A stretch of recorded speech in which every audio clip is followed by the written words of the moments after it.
Dans notre société de consommation, on achète, on jette et on rachète sans cesse. Donc, beaucoup de personnes se demandent alors si les entreprises ne fabriquent pas de produits faits pour tomber en panne plus vite. C'est ce qu'on l'appelle l'obsolescence programmée. Le document que j'ai lu depuis 2015, la France a créé une loi de punir cette pratique. Les entreprises, ce qui est coupable d'obsolescence programmée sont passibles de 2 ans en prison et 300 000 euros d'amende.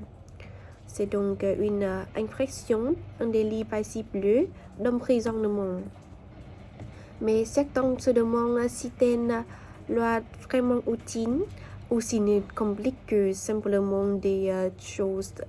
Donc la question ici, c'est l'obsolescence programmée est-elle une réalité qui nuit aux consommateurs ou un mythe exagéré? Pour y répondre, je présenterai les raisons pour lesquelles il existe vraiment, puis les limites de cette idée. Tout d'abord, l'obsolescence programmée, selon moi, est une réalité dans beaucoup de secteurs. Certaines entreprises raccourcissent volontairement la durée de vie de leurs produits pour inciter ou obliger les consommateurs à acheter davantage. Par exemple, on observe souvent que les batteries de smartphones détériorent rapidement après quelques mises à jour logicielles. C'est ce que l'on appelle l'obsolescence programmée. De même, certaines télévisions, machines à laver ou brouilloires sont conçues sans possibilité de réparation. C'est l'obsolescence technique. Ces pratiques obligent les consommateurs à racheter plus souvent, ce qui augmente les profits des entreprises mais réduit la confiance du public.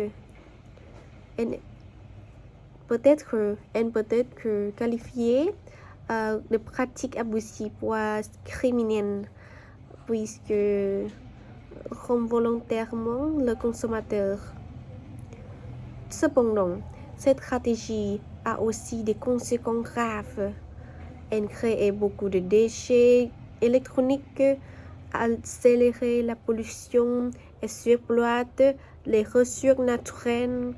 C'est donc à la fois un problème économique, écologique et éthique. Cependant, il ne faut pas non plus tout qualifier de crime. Certaines pannes ne sont pas volontaires. Par exemple, les technologies évoluent très vite. Et parfois l'ancien modèle devient simplement incompatible. D'ailleurs, prouver qu'une entreprise a volontairement limité la durée de vie produit reste très difficile. C'est pourquoi la loi de 2015 reste surtout symbolique, car il est compliqué de punir une entreprise en 2 ans et 300 000 sans preuve concrète. Trop de lois et de contrôle risquent aussi de ralentir l'innovation et d'alourdir les démarches pour les fabricants.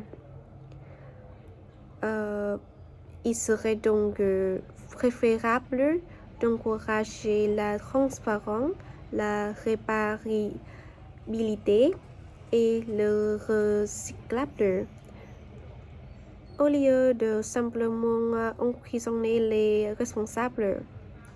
En conclusion, l'obsolescence programmée existe réellement, mais pas dans tous les cas.